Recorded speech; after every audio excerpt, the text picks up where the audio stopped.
nakikita po ba tayo dito sa lupa mula sa langit ng mga yumao niya? Oo. Yung mga nakikita ng mga yumao na,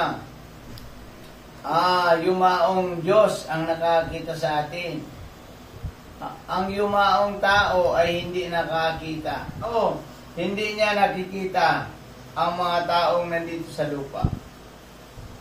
Ang nakikita niya, yung mga taong nahulog sa impyerno, yun lang ang nakikita niya. Yung mayamang nahulog sa impyerno, hindi niya rin nakikita kung ano nangyayari sa lupa. Kaya nga, pinuutosan niya si Lazaro na muling bumalik sa lupa upang pakiusapan yung kanyang mga kapatid na magsisi at tumalikod sa kasalanan. Pero ang Panginoong Jesucristo na umakyat sa langit at yumao na at siya'y muling nabuhay at sapagkat siya'y tunay na Diyos ay nakakita ng lahat ng mga bagay. Ang Diyos.